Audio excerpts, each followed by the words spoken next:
Thinking about opening an AEDY program? Here are 5 things to consider as your team makes that decision.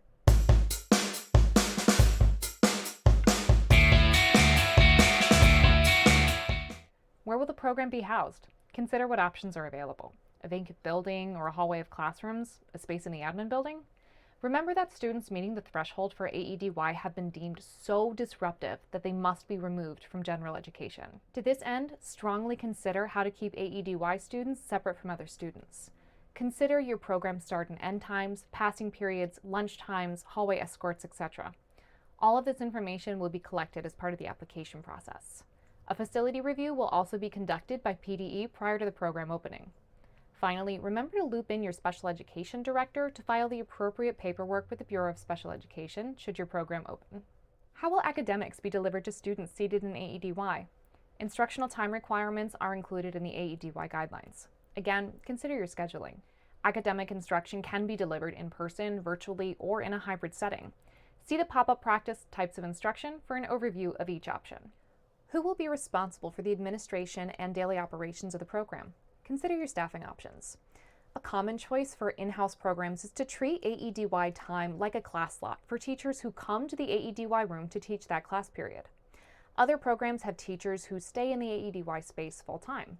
Still, other programs may have 1 or 2 staff in the AEDY space full-time, while other teachers come in to provide one-on-one or small group tutoring for their subject areas. The most cost-effective solution for most in-house programs is to assign an administrator to the program and then have a special education teacher, social worker, or counselor run the program.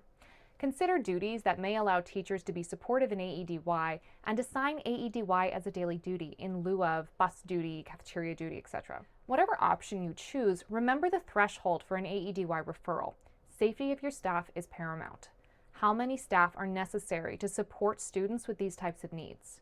Consider your de-escalation and training programs as you navigate this decision. Consider how your program will provide the required 2.5 hours of counseling per week for all students.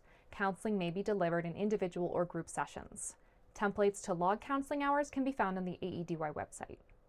Importantly, individuals delivering counseling services must hold one of the following credentials and should have experience in providing services to students in the appropriate age range: certified school counselor, certified school psychologist, certified school social worker, certified drug and alcohol counselor as appropriate, a licensed social worker, licensed clinical social worker, certified or licensed therapist, and licensed psychologist or psychiatrist.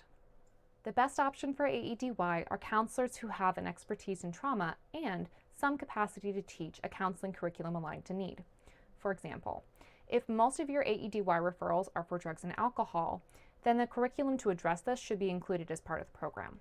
Most counselors are also involved in the goal writing process and are responsible for delivering and interpreting the results of behavioral assessments required during the first 5 days of placement. The person with the right personality and skill set is often the most successful in these programs. Goal writing is a key component to a successful AEDY program. All students must have individualized goals related to the behavior of concern. See the pop-up practice using the behavioral assessment and goal writing for support. This is another reason why special education teachers can support the program in its entirety, as they have a background in goal writing, progress monitoring, and intervening supports. If you've taken these 5 things into consideration and determined that you would like more information or to open an AEDY application, send an email to ra-edaedy@pa.gov or aedy@patent.net. You can also check out the applications section of our website for more information. Thanks for joining me on today's pop-up practice, where practice makes progress. Be sure to check out the pop-up practices playlist for more.